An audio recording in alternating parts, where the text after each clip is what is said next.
Starting में जूवन की सबसे खतरनाक उस ब्लैक फ्लेम को दिखाया जाता है। जूवन ने वहाँ पे उस गुफा में कोई भी रास्ता न होने की वजह से ब्लैक फ्लेम को अनलेस किया होता है ताकि वो वहाँ पर एक खुद का ही रास्ता बना सके। इसके साथ ही हमें दिखाया जाता है कि जूवन की वो छोटी सी ब्लैक फ्लेम का हमला उस गुफा की दीवार पर लगता है तो वो दीवार वहीं पर बिखर जाती है। तो जूवन की उस फ्लेम की इतनी ज्यादा खतरनाक पावर्स को देख करके तो लोग डर के मारे काफी ज्यादा शॉक रह जाते हैं। भी काफी ज्यादा हैरान होते हुए कहते हैं कि आखिर ये क्या चीज है, फिर इसके अंदर इतनी ज्यादा टेरिफाइंग पावर्स कैसे हो सकती हैं। अपनी बहन से कहता है कि उसे छोड़ो, सबसे पहले उस फ्लेम से दूर हटो। इसके साथ ही हमें दिखाया जाता है कि उसी पल जूवन के सामने एक जोरदार धमाका होता है। इतना ज्यादा खतरनाक होता है कि उस धमाके की वजह से चारों ओर वहाँ पर धुआं फैल जाता है। तो एक पल के लिए कुछ नहीं दिखता, लेकिन लियू फेंग अपने सामने के नजारे को देखकर काफी ज्यादा शौक खड़ा रह जाता है। तो उस गुफा की दीवार के देने की वजह से वहाँ पे एक बड़ा सा रास्ता खुल गया होता है। इसको वहाँ पे देख लियू फेंग में रहने तो कहता है कि सच में बीस्ट टीमिंग सेक्ट की जगह है। उस जगह को देख कर कहता है कि हाँ, मुझे भी इस जगह की यही उम्मीद थी। इस जगह के पास में एक वर्ल्ड विंड टनल हो तो वो या तो एक हेल होगी या फिर एक पैराडाइज। लेकिन चाहे जो भी हो, इस सेकुलर वर्ल्ड में कोई भी उसे अपने लिए पा नहीं सकता। कॉर्नोंग पहुँचते ही ये समझ जाना चाहिए था। सबसे पहले इस बीस्ट टीमिंग सेक्ट के गुप्त स्थानों में ही छानबीन करनी चाहिए थी। यार छोड़ो, अब जबकि मुझे ये रास्ता मिल गया है तो अब चलो चलते हैं यहाँ पर। जिसके साथ ही फिर हमें इधर थोड़ी देर बाद का सीन दिखाया जाता है कि वो सभी लोग उसी रास्ते पर चलते चलते काफी ज्यादा आगे निकल आए होते हैं। तभी अचानक वहाँ पर उन लोगों के सामने तो बड़े बड़े बीस्ट आकर के खड़े हो जाते हैं। वहाँ पर उस कॉर्नोंग के रास्ते को गार्ड करने के लिए खड़े थे। जूवन को छोड़कर बाकी सभी लोग तो उन बीस्टों को देखने काफी ज्यादा घबरा गए होते हैं। यानर भी घबराते हुए कहती है कि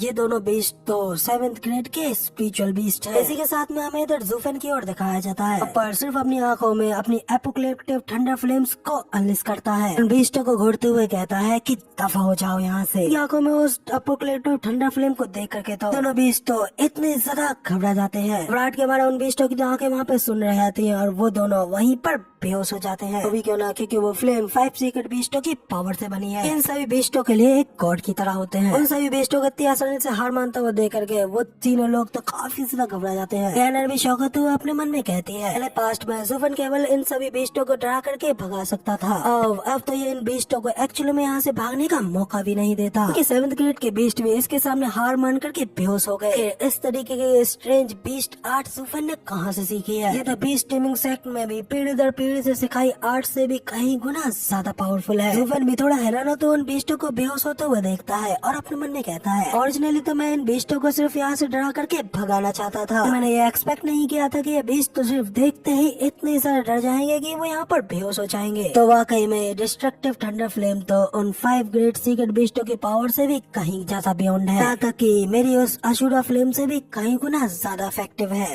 अब तो लगता है कि मैं ही इन सभी बीस्टों का रियल किंग हूँ। इतना सोच करके फिर जूवन वहाँ से बिना कुछ कहे सीधे आगे बढ़ने लगता है। यहाँ पर सीन चेंज होता है और अगले सीन में हमें बीस्ट टीमिंग सेक्ट का सीन दिखाया जाता है। बीस्ट टीमिंग सेक्ट के सेक्ट हॉल के अंदर हमें कई सारे लोगों को दिखाया जाता है। उनके सामने बैठा होता है उन लोगों के सेक्ट का सेक्ट लीडर। सेक्ट लीडर वहाँ पर एक जेट स्लिप को अपने हाथ में पकड़ करके थोड़ा टेंशन लेते हुए कहता है, लड़ाई बहुत ही ज्यादा तनावपूर्ण चल रही है। मुझे लगा था कि जीवोये से 1000 स्टोन लेकर के उसकी मदद करना एक काफी ज्यादा इजी डील होगी। यहाँ तक कि मेरे 50 स्टेज एक्सपर्ट्स के उस वॉर में ज्वाइन होने के बावजूद भी लोग उन लोगों के हाथों पीछे ढकेले जा रहे हैं और अब तो यह स्थिति और भी ज्यादा बदतर हो चुकी है। अब एल्डरलैंड यहाँ पर हमसे मदद मांग रहे हैं, आप लोगों को क्या लगता है हमें क्या करना चाहिए? और सेक्ट लीडर की ये बात सुन उनका एक आदमी हमसे कहता है, इस सेक्ट लीडर हाल ही के सालों में टियानी की पावर इतनी ज्यादा ग्रो हो चुकी है, उन्होंने आज से पहले कभी नहीं देखी और वो लोग हम लोगों की सोच से भी कहीं गुना ज्यादा पावरफुल हो चुके हैं। यहाँ तक कि उनके एम्पायर के 3 गार्डन सेक्टर के दखल दिए बिना भी वो लोग यहाँ पर अकेले ही न केवल हमारे 50 इतने स्टेज के एक्सपर्ट्स को पीछे ढकल सकते हैं, बल्कि वो लोग उन लोगों के ऊपर हावी भी पड़ सकते हैं। इसलिए जहाँ तक मुझे समझ में आ रहा है तो जीतने के लिए हमें वहाँ पर अपने और भी ज्यादा लोगों को भेजना होगा। वहाँ पर पीछे से एक और एल्डर चलाते हुए कहता है कि क्या कहा, किन्हें वहाँ पर भेजे? हम लोगों ने वहाँ पर जितने भी एल्डर्स और वेनेबल्स को वहाँ पर भेजा था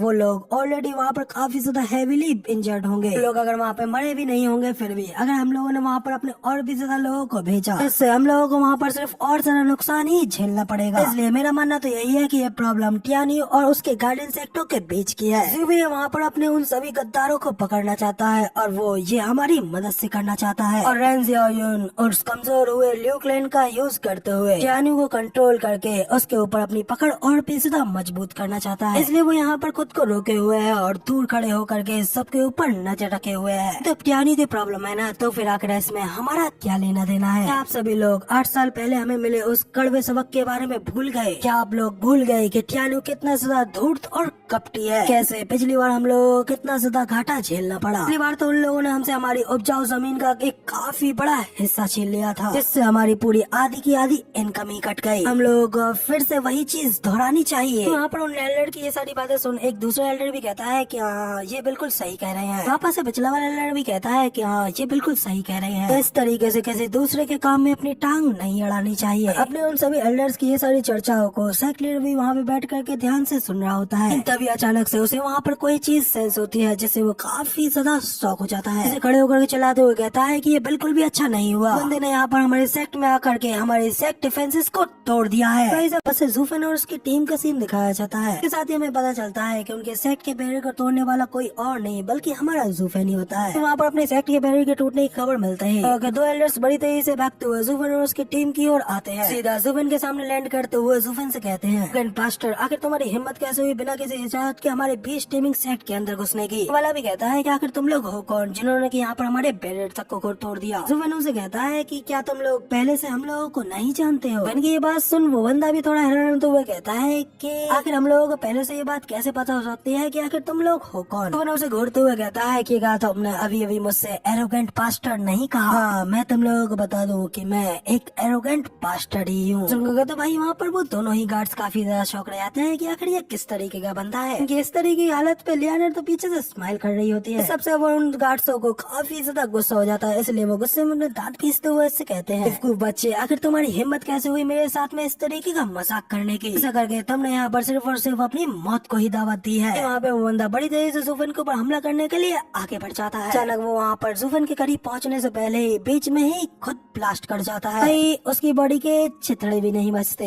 अपने साथी का इतना बड़ा अंत देख करके तो उसके साथ वाला बंदा तो शौक खड़ा रह जाता है कि सामने वाला बंदा कोई और नहीं बल्कि खुद एक मौत का सौदागर होता है। देख करके वो बंदा घबराते हुए अपने मन में कहता है, एक्चुअली में एक ग्रेट इन स्टेज की 8th लेयर का बंदा है, जबकि हम लोग तो यहाँ पर अभी भी सिर्फ 4th लेयर में ही है। फिर इस तरीके से हम लोग इसका सामना कैसे कर सकते हैं? तो वो बंदा जूफन के ऊपर हमला करने के लिए अपने टीम के हुए एक बीस्ट को अनलीश करता है। फायर ईगल स्पिरिचुअल बीस्ट होता है। तो देख लियाना भी शौक होते हुए कहती है, तो एक 6 लेयर का स्पिरिचुअल बीस्ट स्कॉर्चिंग ईगल है। वो बंदा भी एरोगेंटली हंसते हुए कहता है कि हाँ तुमने बिल्कुल सही कहा, ये एक 6 लेयर का स्पिरिचुअल बीस्ट है। तुम लोगों ने तो कभी इसके बारे में सोचा ही नहीं होगा कि बीस्ट टेमिंग सेट के डिसाइबल न केवल अपनी आपकी कल्टीवेशन को विकसित करते हैं कि अपने ट्रू पावर्स को बढ़ाने के लिए स्पिरिचुअल बीस्टों को भी अपने साथ में जोड़ सकते हैं। यहाँ पर स्टेज के 8th लेयर पे हो, लेकिन मेरे 6 लेवल के स्पिरिचुअल बीस्ट के सामने कहीं पता है कि तभी अचानक उसका 6 लेवल का वो स्कॉर्चिंग ईगल तभी पीछे जाकर के नीचे गिर जाता है। पीछे घबराते हुए देखता है और कहता है कि आखिर अभी अभी यहाँ पर ये क्या हुआ।